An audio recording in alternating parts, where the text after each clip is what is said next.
kami po, Luzon, Visayas at Mindanao.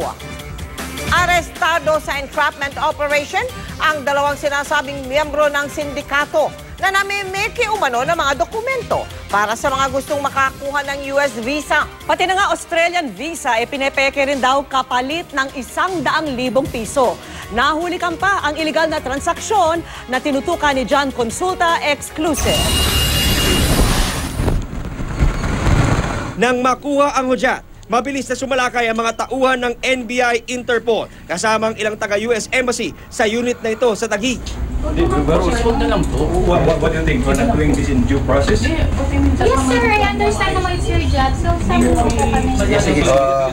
kami. Huli ang mga suspect na sina Vanessa Granadillos at Hernani Evangelista, mga miyembro umano ng sindikatong ang modus ay mameke ng mga dokumento para sa mga aplikante ng US visa. Bukod sa mga pineking bank records at titulo ng lupa, gumagawa rin ng peking Australian visa ang sindikato kapalit ng 100,000 piso. Pinalalabas nila na yung applicant ay nag-travel na sa ibang bansa tulad sa Australia. Plus factor yun siguro na mabibigyan siya ng visa kasi nag-travel na siya sa ibang bansa. Nabawi rin ang mark money na ipinambayad sa mga pineking dokumento. Bago sa lakayin, kuhang-kuha ang transaksyon sa hidden camerang gamit ng NBI agent na nagpanggap na buyer. Papel. Tip mula sa US Embassy at iba pang mga informante ang naging susi para matunton ng NBI ang opisina ng grupo. Marunong ka pa sa amin, nag-imbestiga kami. Naging mailap sa kamera ang mga suspect sa buong operasyon. Tumanggi rin silang magbigay ng kahit anong pahayag sa akusasyon.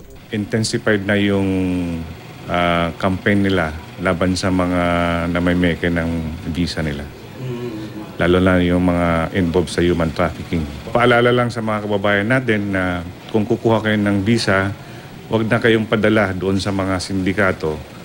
Arestado ang dalawang suspect at dinala sa tanggapan ng NBI. Inaayos na rin ang reklamong paglabag sa Passport Act at falsification of public documents na ihahain sa mga suspect.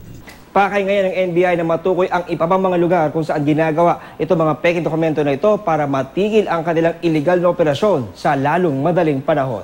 John Consulta, Nakatutok, 24 Oras.